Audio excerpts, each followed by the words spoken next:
All right. So thank you all for joining us today. We are so excited for our second conversation in the Reimagining Mobility series. This is Kat Steele speaking. I am a white woman using she, her pronouns with long brown hair, wearing my purple University of Washington shirt. And I'm sitting in my office, or actually my husband's office at home, with a brick fireplace behind me. I do not identify as having a disability, and although I study technology and accessibility, that positionality I've just described shapes my perspective. So I'm joined today by my colleague, Heather Feldner. We are both professors here at the University of Washington, and this series is hosted by Create, a center at UW spanning our departments, as well as computer science, electrical engineering, human-centered design and engineering, and the information school, where our focus is on research and innovation to both make technology more accessible and to use technology to make the world more accessible. So before we begin, just a few logistical items and accessibility notes. We will be using microphones during this session, and to access the captions, click the CC on your screen. Message myself or Heather if you run into any issues. This meeting is being recorded and will be posted afterwards along with a printed transcript. And if you would like a large printed copy, just email me. For self-care, we ask that whatever you need to do to participate and engage in this session. In person, we would invite you to move around, draw, or just listen. Virtually, we will invite you to do the same, as well as to invite you to participate with your video on or off. Participation can be demonstrated in a variety of ways, both verbal and nonverbal, and virtually this will occur using the chat box, speaking out loud, or using the raise hand feature. And we have Charlotte and Nicole, two PhD students here at the University of Washington, to help us monitor those different channels.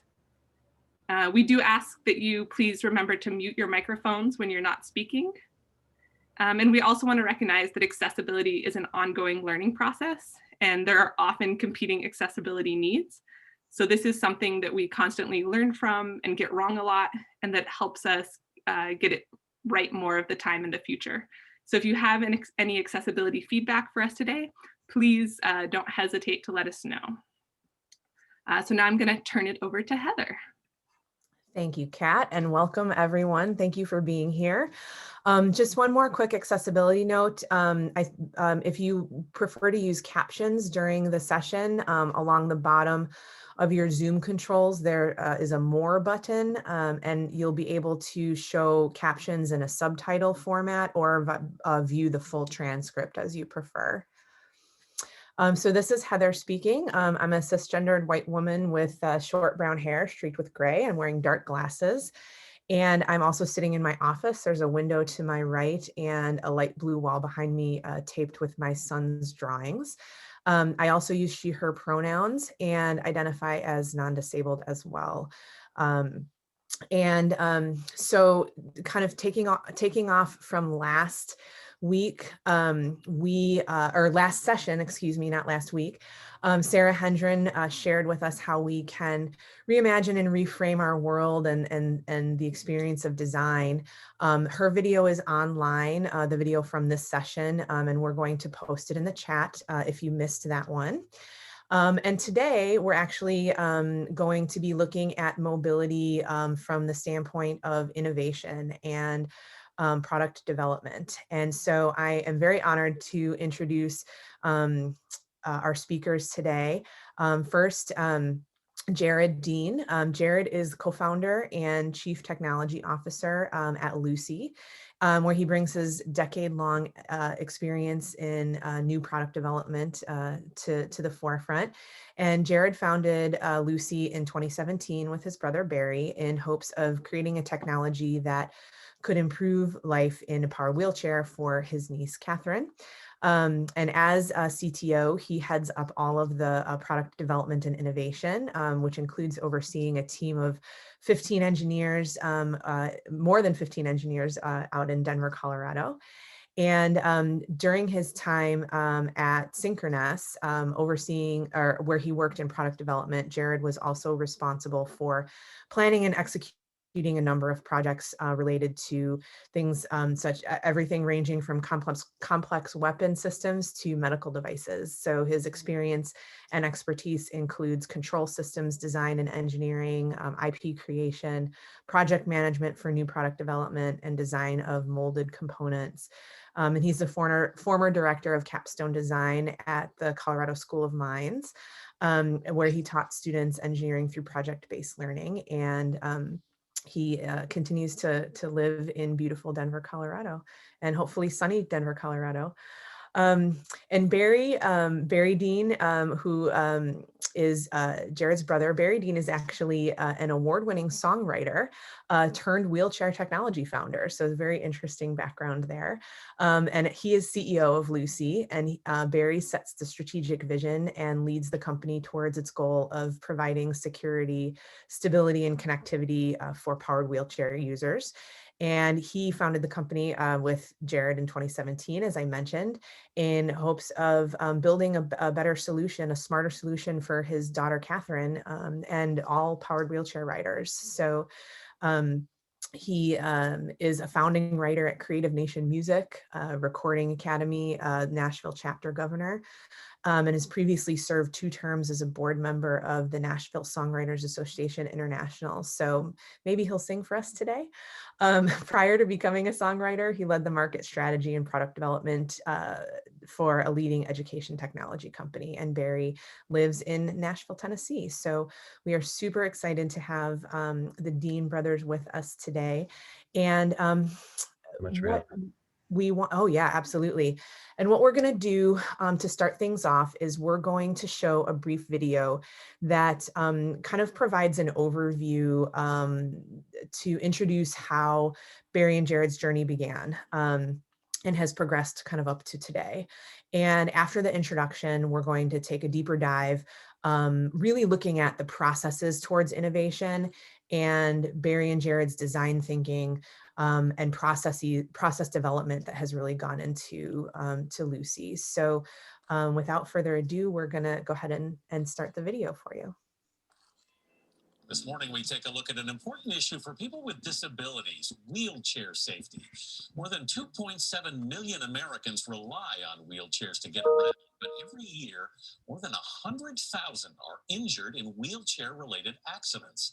Omar Villafranca shows us one family's extraordinary push to make wheelchairs safer.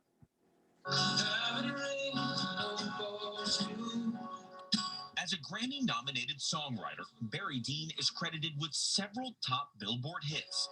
But his best work may be this. You take off and I'll follow you. His daughter's new wheelchair. Catherine, now 20, was born 16 weeks early and with cerebral palsy. The diagnosis would change her life and the lives of her parents. She deserves to be independently mobile. You want that for her, but it's terrifying. Barry and his wife Jennifer remember shopping for Catherine's first power wheelchair when she was only 4. The speed setting on the chair hadn't been adjusted, and she tapped the thing and it took off down the hallway, and the salesperson and I jumped on it, grabbed on it, drug us down and ran into the wall. She was fine, everything was fine, but it scared us. What kind of protection is available on just regular wheelchairs nowadays? A seatbelt. It's really just a seatbelt. Catherine's back has screws in it. The spine is fused. If she flips off of a curb and all that weight falls on her, it would be catastrophic. In some ways, wheelchair accidents can be more dangerous for the rider than car crashes. But while safety technology, like collision avoidance, has made vehicles safer over time, Barry learned power wheelchairs lagged behind. And that struck a chord.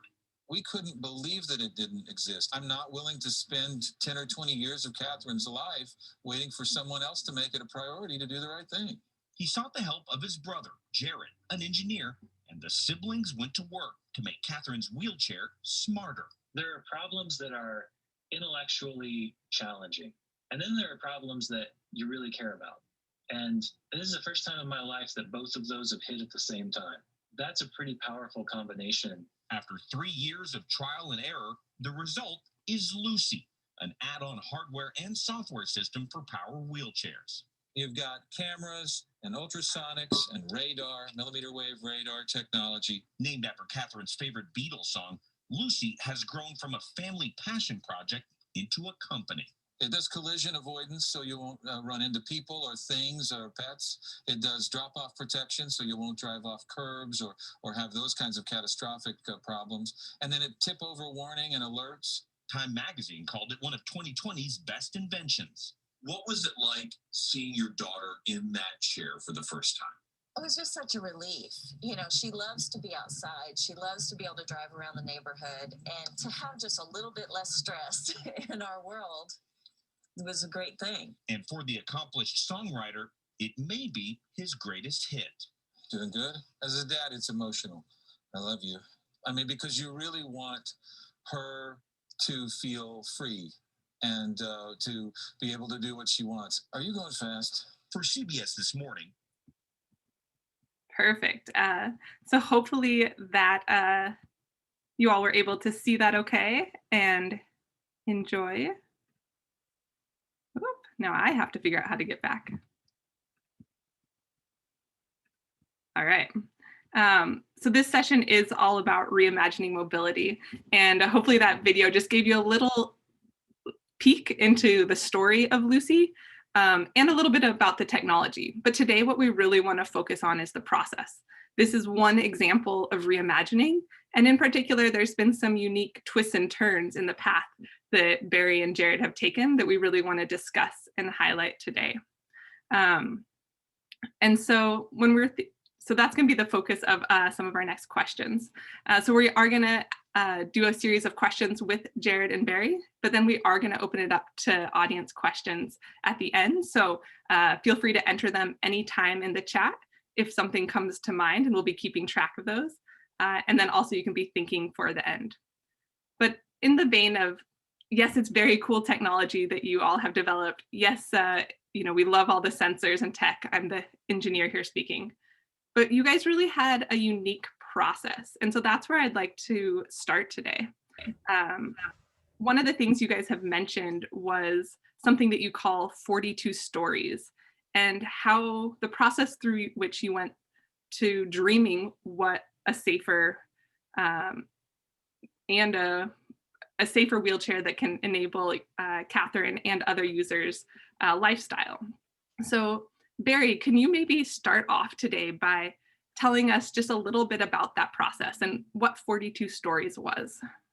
Well, thanks for letting us be here. We're very, very honored, very humbled actually to be here, and so we'll share what we can of our process. You'll learn quickly that Jered is the smart and talented brother, and I'm his older brother. And we've had some clinics we've gone in where they've even said, when I went to show them my badge, they'd say, "Oh, are you Jered's father?" So there's 14 years between us, and so I'm 53 years old. I have gray hair. I'm wearing a blue jacket and a blue shirt, and sitting in front of my wife's office bookshelf, and I identify as non-disabled. But I have a daughter named Catherine who is 20, and she has cerebral palsy, and she has some cognitive and vision issues as well, and she uses a power chair, and she's a big Beatles fan, and able to convince me to do anything she wants. So when we first set out to do this, we were looking at not drive off things that could cause injury and not run into things, and some of those kinds of functional or purpose things like that. As we started working with our engineering team and developing things, one of the mentors to us out in Bainbridge, who's where his office is, said to me, and Jered, I want you to write all the stories of the things you wish this chair would do in the next 10 or 20 years. And he really caused us to open up the lens from just these specific tasks to see it and what it could be. It's one of the largest expenses to everyone that deals with power wheelchairs. It's a large expense. What if it became a physical interface to the world? What if it took on a larger role? And we had thought we could find that. Hadn't found it in the market. So he really encouraged us to do that. We wrote, I don't actually know how many stories we wrote, a lot. Some were short, some were heavily detailed. Jered's terrified I'm going to say what some of them were, because then everyone will ask him if we've done that yet. But it went, yeah, it went everywhere from taking dance lessons to see, could we make it where a wheelchair could dance? Ours doesn't do that yet, but don't think we've forgotten about it. You know, to, can you add this information with that information? Could we help spur research? Could we do various things? So after we wrote, I don't know, Jered could say how many months we wrote stories, but then we sort of distilled those down, and we say, you know, we picked 42. That was Jackie Robinson's number. So that seemed like we just had to come up with a number we were going to focus on. And we picked our top 42. And then we realized there was 3 components we would need to provide that, to create a platform that would allow for that. And writing those stories was really helpful for me. I called a lot of friends who were living with disabilities or having issues, or, you know, just brainstorming. And we were able to use that. Jered, you could probably do a better job than me. No, I think that was great. So this is, I'm Jered. I'm wearing a pink shirt, and I'm in my messy office, and I do not identify as disabled. I do identify as Catherine's uncle, though. And what's that? Sorry. So, what's that? Oh, sorry. I thought there was a question. But I think that, you know, when we went to sort of get started, we had built a prototype that wouldn't run into things or drive off of things. And, you know, pat yourself on the back. Good. That's great. And then what next? How do we go from there? And I think it was really an important moment when we went, and Barry was with me. And I think Barry thought he was going to get off easy when we went out to Bainbridge Island. I did. And we walked in, and instead Barry was put on the spot, because it was, hey, the technology is maybe not the hard part actually here. The hard part is understanding the dreams and the desires and the goals. And if you don't start with those and the stories, then you're never going to get the architecture and sort of the base right. And it's really hard to take that time to do it. And so I do think that was a really important moment. I would add to the stories, and maybe we did this independently. The stories were regarding not just one wheelchair users, but other various people we had interviewed. And I saw Dave's question. And hi, Dave. And we you know, and now, honestly, sitting here with you, I think, gosh, we should have looked at even more stories, right? But at the time, it was such a new thought. I will say something that I think our stories helped us with, and that was, besides beginning with the end goal in mind, and that certainly matters, because we were coming from outside the industry, our stories focused on the people and what the people wanted to do. Not so much the chair, but so I think from the very early part of it, and probably it's coming from starting with stories related to our family and Catherine, and then our friends and Catherine's friends. The stories had names on them and the people in them, what the people wanted to do, what the people were concerned about. And I think that's a very different picture to draw than just to say we want to add this functionality to a device. Yeah, so I think that helped. It was not user 23 has requested this or this. You know, it was Dave, and it was Tom, and it was Catherine, and it was, you know, that it was 100% personal. Yeah, it still is. And our test chairs, even at our facility, when we first started, we tried to buy some chairs, and they were hard to find to buy. And one of the companies we talked to even said, well, I'll only sell them to you if I can help tell you what you work on. And so we started buying them off eBay and Craigslist and things. And when we went to pick them up, those had stories, you know, and those chairs. And so our test chairs have people's names on them. and the stories that came with them. This was Patty's chair, and this is her story, and this is how we got that chair, and this is what she experienced, and I think that again allowed that engineering team, which is an amazing team out there in Colorado and all over. It gave them something to own and to join in. And so who knew? We didn't really know how important those stories would be at the beginning, but they have been very good. And our genuine belief was we would work towards these stories, and then we would hopefully create a platform that would allow other people's stories to carry it on and make it even better. So. Thank you so much, Barry and Jered. Kind of bouncing off of that idea, in terms of the stories and the individual people, there's kind of this like N of one philosophy that goes along with this. And I think that those of us in the design space, we kind of, there's that tension, right, between something designed more universally and something that's an N of one and designed for individual needs. Who do you all develop for when you're thinking about your processes of design here? That's a good question. A couple of things that come to mind there. The first is, if you were to ask pretty much anybody on our team, how do you know it's done? Well, if it's not good enough for Catherine, it's not good enough yet. So there is an N of one here. Like I said, we've talked to a ton of writers, and now we've talked to even more and worked with even more, and we're constantly learning and from those experiences. But it has been funny in that Catherine has been a uniquely important guide, and some of our, as we've looked at the development process of our product, some of the times where we swerved and went wrong were when we ignored our N of one. Oh, well, but the data says that 42% of blah, blah, blah, blah, blah, blah.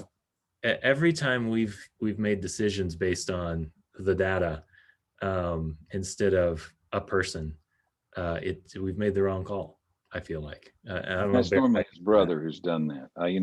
There are times, when we started, everyone basically told us we couldn't do it, or that wouldn't happen, or, we knew it was a huge lift, that it would require an enormous amount of risk taking on Jered and I's part, and Peter, our COO, joined us right off the beginning. And so it was a big risk.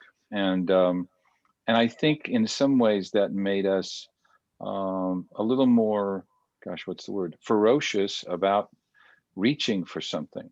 If you're going to risk it, if you're going to take, Jered left his career to do this. I still write songs some, but, basically was willing to put my career on the table too, Peter as well.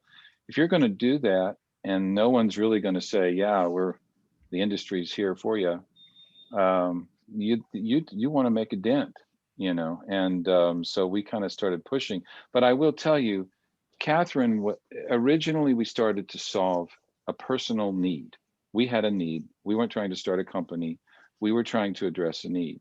So Catherine's particular situation has turned out to be, after several years of working on this, shockingly a great N of one. If you were going to do an N of one, she's just independent enough to demand that she gets speed and she gets to do what she wants, and you're not going to, she does not want an autonomous chair. I'll put it that way. But she's just dependent enough that visual impairments or things like that mean the chair really has to work, and it has to work in grass and on the sidewalk and in a parking lot. It has to go everywhere. And so it created an enormous design challenge. And so that's just sort of a counterintuitive thing about our N of one, that, we certainly did read lots of things, and we're learning things all the time. But strangely, sometimes as we were deciding what models should we build or what things should we do, every now and then I think, well, we're in the industry now, so I should make businessy decisions. And so I'd look at the chart and pick based on the stats, and then immediately I'd be found out. No, it's amazing. Both, one, your process has just been so need driven from the beginning. I think this is, how many years now have you guys been working even before you thought that this would be a company? 4, I think. Does that sound right, Jay? More I than think that, so.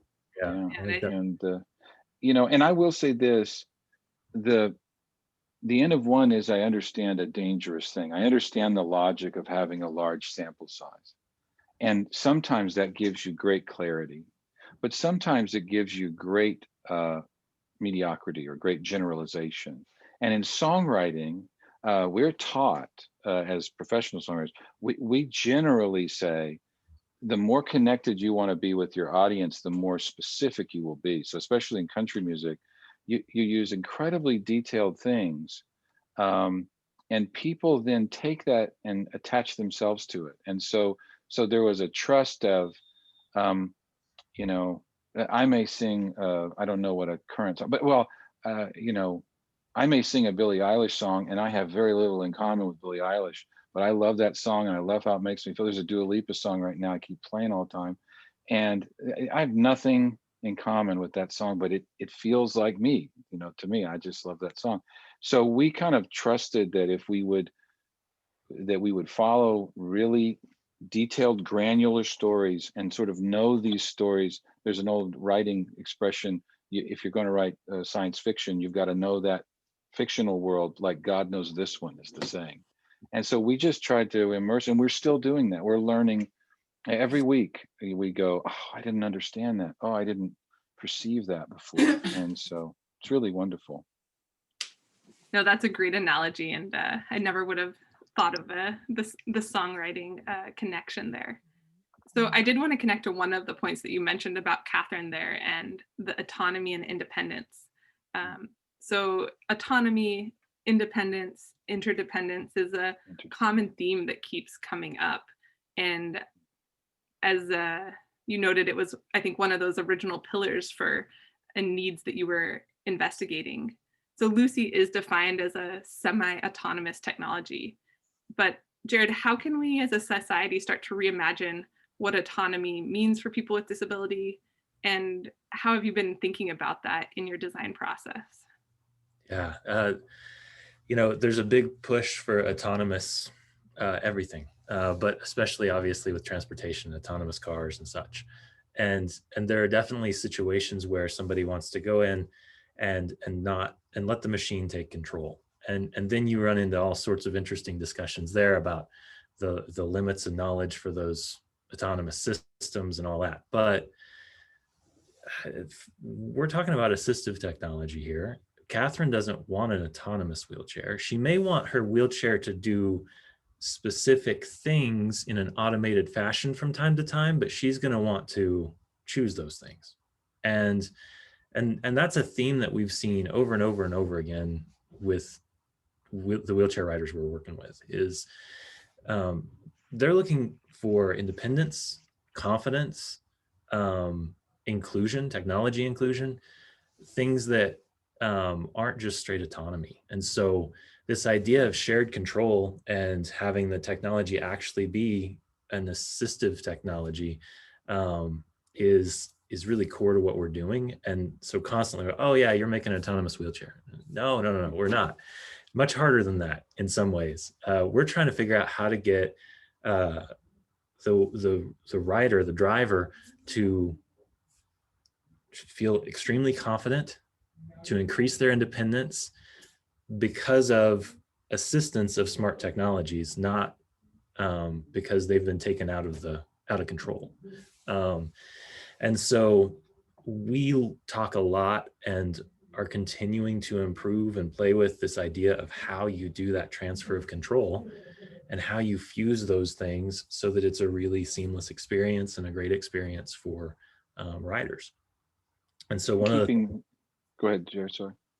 One of the things we do that is we actually tune the control system to the user's reaction time. So the goal is to keep the world within the user's ability to react to it. So the system behaves different if somebody, one of my developers here is driving with a wicked reaction time, or there was a vet actually out in Seattle that met with that was a fighter pilot, we believe, and his reaction time was off the charts quick versus other users we have who have reaction times measured in seconds. That the technology needs to behave different for those folks, and merge, basically take the best that the technology can do and the best that the human can do, and put that together. And sorry, I'm rambling a little bit, but one of the interesting things that, and I'll point to Gene Minkle on this one, who's been a great advisor to us. This idea of, we also have to realize there's a dignity in risk. So it's okay that somebody's going to do something that maybe I wouldn't do, or maybe the technology doesn't agree with. Oh, that's a bad idea. You could tip over. You know what? People have the right to do that. So allowing for, when we're talking about that, keeping the human in the loop, also allowing for that dignity of risk element of, yeah, sometimes people are going to do kind of crazy stuff. I do it too, just in different realms, and that's cool. That's okay. And so those are things that we spend a lot of time working on and talking about. The journey, and we're talking to tech folks, and I'm over generalizing there. A lot of those folks were not familiar with, power mobility, seating and mobility, those kinds of products. So they immediately jumped to autonomous vehicles, and certainly we're using technology and thoughts from that. But we saw it differently. We kept the human in the loop, is what we always say. The human's in the loop. We know the name of the person in the chair, not just the model of the chair. And I love Michelle Lang's on this call, I see, and we have been really blessed to work with her, and she certainly helped with this Judging Smart. And but I love it when she says her disappointment is that the chair is not living up to the potential of the person in the chair. Right. And when she said it, we went, yes, that's what's bothering us, is we want the chair to rise to that and help that. And so that, that I saw Michelle there and was thinking as we were talking about that. And it's a hard thing. I mean, to get the technology to be good enough that it is invisible and helps and does that, right? It rises to the capability of the person. That's a high bar, and it's something that we're still striving for and we're excited about. Well, there's the old quote about, if I asked, I think they attribute it to Henry Ford, maybe. If I asked them what they wanted, they would have said a faster horse, not a car. There is an element of this where in this marketplace, I was listening to a talk rehab with Dr. Emma Smith, who's wonderful, talking again about interdependence and all these things. But you could hear in my read of what she was saying, you could hear her frustration with the industry proper, the smaller industry that we're in, almost saying, I'm counting on the Apples and the Googles and the Microsofts because they all are doing such wonderful things. But I'm not willing to walk away from the seating and mobility world to say, no, we're going to rise to that as well.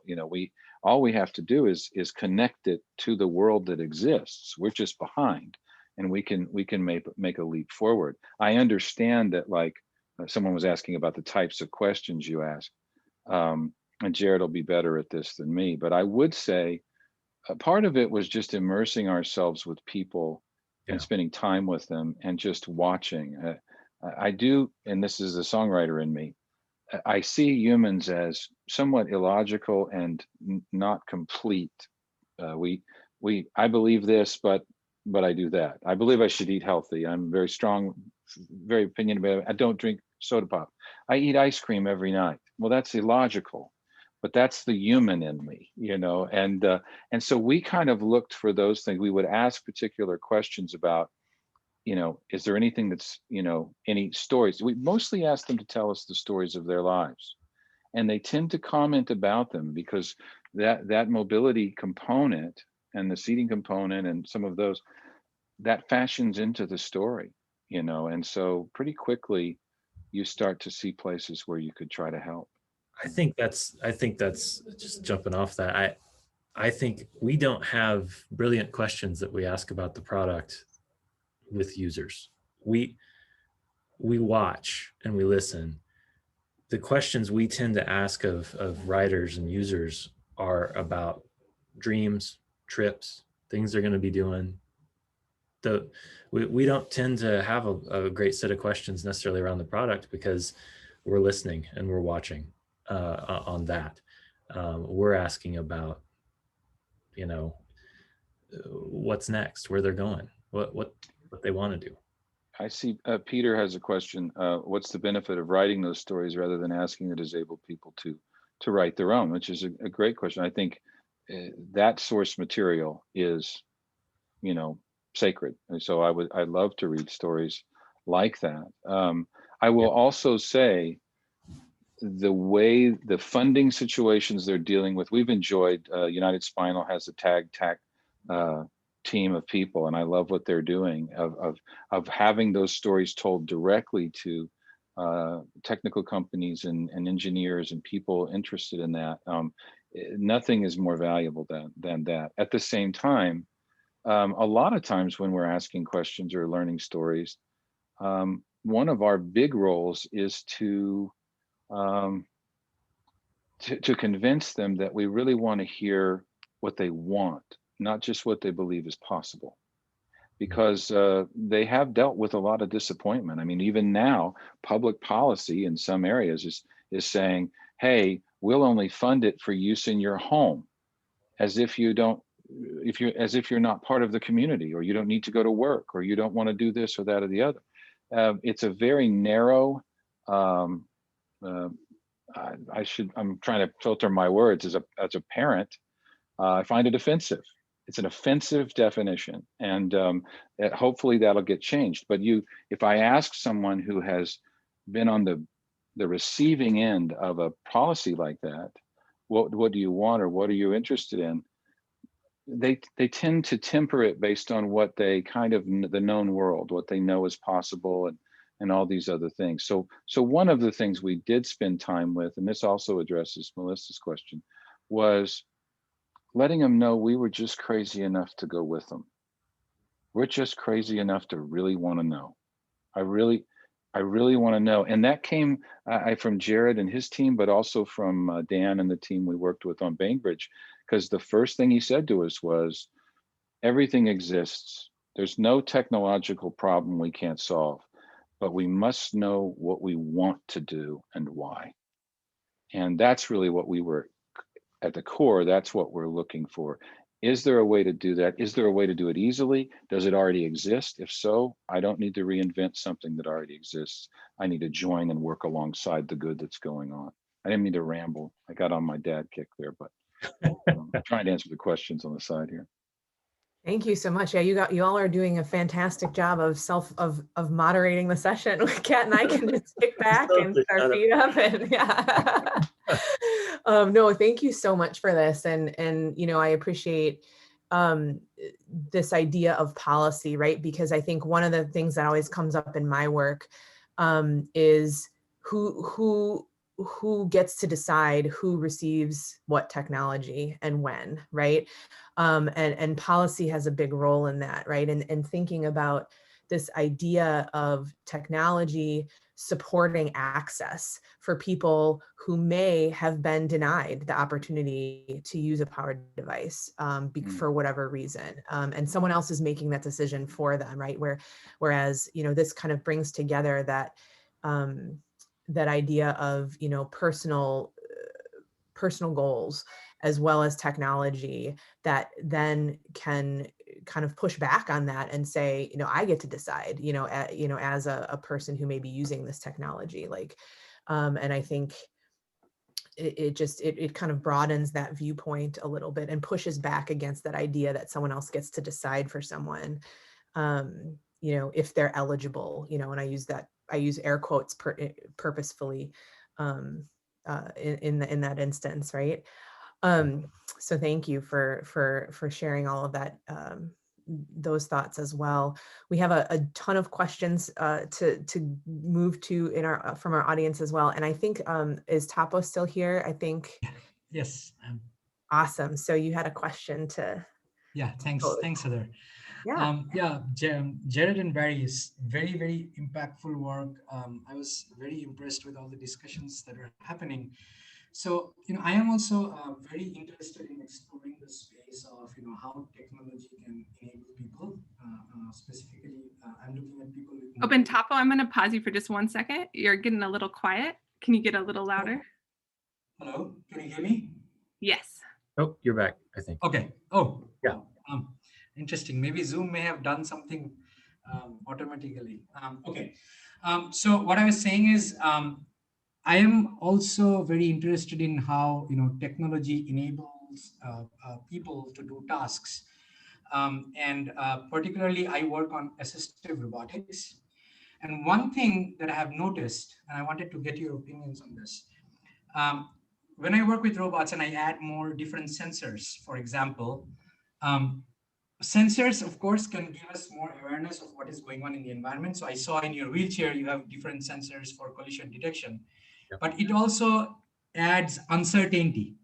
And sometimes, it adds uncertainty in the sense that sometimes maybe the vision will say there is an object, but there is no object there. Or in the high penalty cases, even like when they will not be able to detect, but there is actually something. So how do you deal with these edge cases? And what is your like when you bring this product out, how do you balance this so that there are other safety mechanisms on top of it so that people can actually use it in the real world? Because I could really learn from this and use it in my home. Well, this is a whole fun discussion that I can geek out on, but I'll try and just do it at a high level. This idea of fusion is really important. One of the things that we found is I think this is going to be true in a lot of assistive technology and a lot of just technology in the world as we start really sort of keeping that human in the loop more, which I think is going to go beyond just wheelchairs. I think this is a general trend that just is going to continue. Is that we have a saying here, I don't know who said it, all sensors are wrong, some are useful. And that's true. And so the idea that, some can see some things, some can't see others, we spend a lot of time trying to get the right mix and then fusing that information. And we actually do weighting and do some fusion processes to basically make sure that our different types of sensors are cross-checking each other. And so that gives a better view of the world. We weren't able to come up with a solution where there was one type of sensor that was good enough to behave in a house and on the sidewalk and in a van and indoor, outdoor, day, night. And so really the only way to get a good solution here is to sort of accept that all sensors are wrong and figure out how each one's useful and then lay them on top of each other and work with that sort of combination of information. I see. So that's a very high level answer. I'm guessing, so I guess on top of everything, you have the human who can override any of the sensor-based decisions, right? Yeah, and really that becomes that dignity of risk thing where if you ever disagree with the technology, you should win, right? That just should be in our opinion, that is an overriding principle. Right. Okay. Cool. Thank you. Yeah, that phrase "dignity of risk," especially even with children, especially resonates with toddlers around. We have one of our in our alpha beta users program. We have a lady that's just amazing. She's hilarious. And one of her big concerns was, hey, sometimes when people are not paying attention to me, I run over their toes just to let them know that's not right. She wasn't kidding. Can I still run over their toes? We're like, well, yeah, just hit the override button. But I'm just going to not condone that. Officially, I'm not going to condone that. But yes, it's your choice. It's your choice. But it is, from an 50 feet up, we thought if we could create a situational awareness in the chair and put up, this is my kind of talking, not yours, put a brain on it and connect it securely to the cloud, and do that in a way that kept the user in that story, and users' goals, not just manufacturing goals. We felt that would open, the problem with the hackathon on the modern power wheelchair is there's not a brain to hack. There's some very interesting alt drive technology. There's some very good mechanical engineering. There's battery and that, but there's a controller, that has, when we were first starting doing this, again, working with companies that have no experience in this, I remember going to the one company, and I took a toaster with me.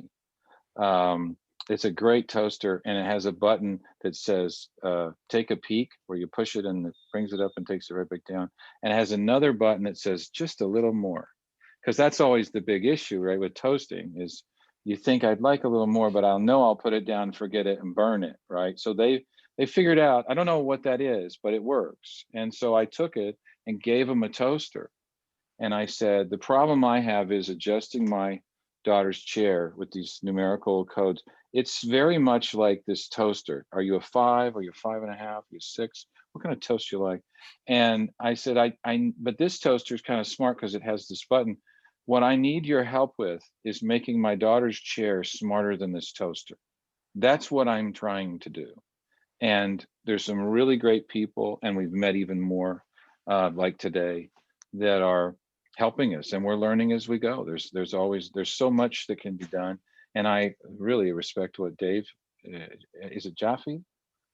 Am I saying that right? Okay, says there, that in this market, it is an individual. You have to see the individual and connect to that. And I will say, Matt, I saw your comment about there's two ideologies that are in conflict, and so I don't know what Jered will say about that: user design versus N of one, but universal design. But I would say this: I see, and maybe this is my songwriting weirdness, I don't see them in conflict. I see them as a constant zooming between the two views. We needed to make something that could create a platform so other innovation could occur, other product development. We also had to develop it down to this N of one. And so Jered and I and our teams are always challenging each other. If we see one side going heavy, this side, we'll try to work this side more, to try to keep those two things not so much in conflict as illuminating each other, as enriching each other. And I was just going to ask, I know, Jered, that universal design is something that you've thought very deeply about. Did you have any other comments that you wanted to add to that one? I love the lens analogy. I don't know that I can do it much better than Barry did. So, but yeah, you got lucky. I'm a bit of a design wonk. So I love the human-centered design, universal design. I've read all the books. I got somewhere back there my the semantic twist book. I love that stuff. And I think what Barry said is a great way to say it, of that all of those design theories, honestly, I had a decade of product development, worked on all sorts of stuff. All of those design theories are great lenses to have in your pocket and pull out and take a look at and use. When design is being done at its best, all of them are slightly broken, right? It's bits and pieces of all of them. It's taking the right tools out at the right times to do what needs to be done, and being able to see, like Barry was saying, step in and step out and go, maybe we're too N of one now. Oh, maybe we're trying to get too big picture net. That's the hardest part. And I'm not saying that we always do it right, but I do think those are necessarily kind of, whether you call it in conflict or the zoom in and out, it is always that balancing act and that shuffle. I know I'm extending it, but the first two, we have Catherine, but then our first user in Colorado has a similar sort of driving experience to Catherine, and so Gay, that you mentioned Gay, and she's the race car driver who wants to run over, she'll run into people on purpose. There was a reason we went there. We didn't really feel she was our optimal user for what we're doing right this moment, but we also knew she was the opposite of where we had been looking. And so, she was going to challenge things in ways that were going to be upsetting, frankly, and they're like, what is happening? And but we wanted to see those extremes and then pull them back in and learn from that. So yeah, that's true. All right, and you've already addressed this question a little bit, but I'd love just to know some more. So you both really came to this company through deeply personal experiences. So for anyone who might not have those, more direct lived experiences of disability, what advice or tips might you give to become better allies in co-creating technology to both advance equity and participation? That's a tough question. I guess I would say I'm still trying to learn how to do that right. I think, Barry, you feel the same. And even with the personal connection, because every new user we add, every writer that we talk to and I meet with, I mean, it's a whole different world. I in a beautiful way. I think I've not really, there are so many things that I was not aware of that then I'll think, oh man, I really kind of understand. I kind of understand this world now pretty well. And then that'll last for a couple of days. And then I'll learn something new. I would say the lived experience. I mean, I'm not going to say anything bad about that. I will say, first of all, I'm not in the chair. And the difference between those two realities of lived experience, I care for someone and love someone and want to support someone in the chair, and living in the chair, those are very different positions to see the story. And I'm learning that through this process even more, and from hearing other stories. I'll also say, as a family here in Nashville, we were not aware of the industry, of the ecosystem, of the organizations. We had our place where we go, where she gets physical and occupational therapy and speech therapy, and we've been a part of that for several years. And that we really sort of were doing life. We were getting through those things, and it was only when we had a need and became aware of that need that we set out to solve it. And then, if I didn't have a brother like Jered with a decade or more of experience, this is a very short story. Went looking for it, couldn't find it. They all told me we should do it, but no one has a code for it. End of story. Come back in 30 years. That's the story.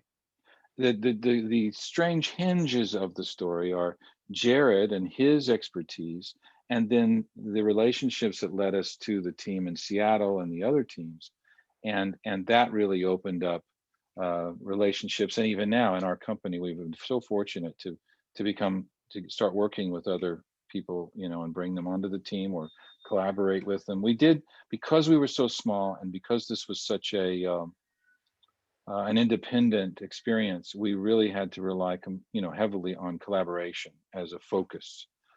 So we do a lot of things. We're a very small group, but we work with a lot of folks so we can navigate other things. Because aside from designing it, understanding it, having the right targets, designing it, inventing things, which he's done, and then manufacturing it, we had to learn about the fact that there is a policy and funding situation that is a difficulty, and there's a business ecosystem that is there that is also resistant to a lot of new things. Not everyone, but it is there. And so you've got funding in the business ecosystem. In clinics, you have these great clinicians, but there can be, in some cases, passivity towards wheelchairs. Even one clinician told us it's never said, but the wheelchair is sort of off to the side. I've heard stories that people that even are highly educated in physical and occupational therapy may only spend a day or a few hours addressing wheelchair technology. That's not really the heavily focused on thing. So we felt like, and this is what led in a lot of ways to Judging Smart. If we could throw a vision, straw man it, throw something out there and take what is, kind of normally not a manufacturer's role in this industry, but go, hey, we're the new guys, so we're just crazy enough to work with some clinicians, listen and learn, and throw something out, improve on it, push forward, and also avoid this ditch, avoid looking for one magic sensor, avoid this or that, and add to it. We just thought we'd see if that would help some of those issues, and so that's kind of how we started down the road.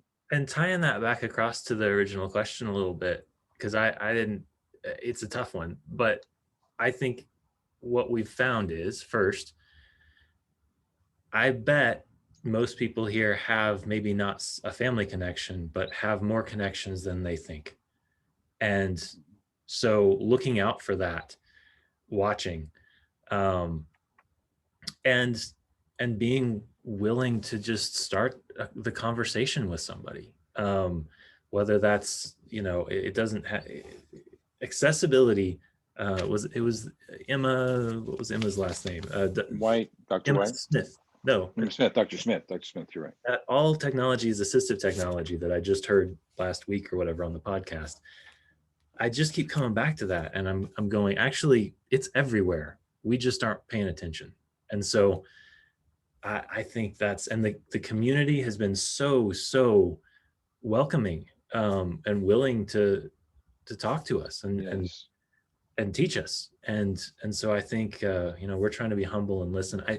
I think you don't have to have a family member in a wheelchair to actually have accessibility as something that is right there in your backyard somewhere. And so keep an eye on it and you'll find it, I think.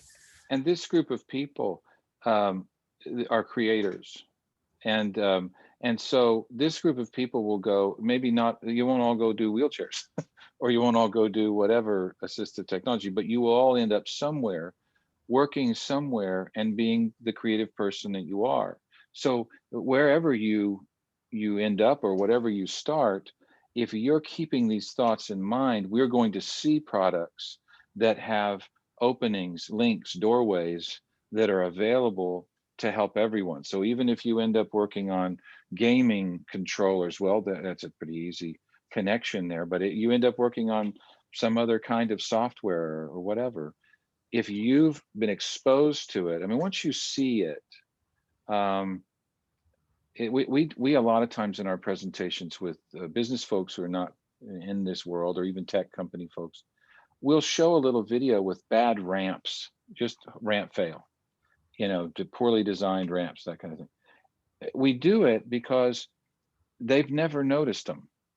They've never watched there. They've never seen it. Once you show it, we hear from them after, now I'm seeing it all the time. I mean, the parking space is here and the entrance is over there. And they're seeing things now that they didn't see before. So, whether you're designing assistive products or not, whatever your passion is, just keep it in mind and find the places to connect with what's going on here in the accessibility world. Yeah, well, I can't think of a better closing statement. What about you, Heather? Absolutely, that is perfect. Thank you both so much, Jered and Barry, for being here today and taking the time to chat with everyone. And thanks to the group for your participation and your questions, which were extremely thoughtful and thought-provoking. And just a couple of things to wrap up, as we've kind of tried to thread the idea of process, right? Design process, innovation process throughout the conversation today.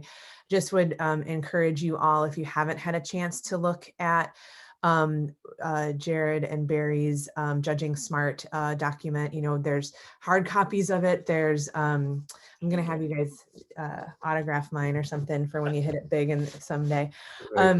There's online versions that we're happy to share with you, but I think that just is just a great example of putting the process out there for consumption and for further iteration and for thinking about that. So would encourage all of you to look at that as well. And we really hope that this community is going to continue to engage together for our upcoming events. So our next event is going to be a month from now on the first Thursday of March, once again at 11 a.m. Pacific, 2 p.m. Central.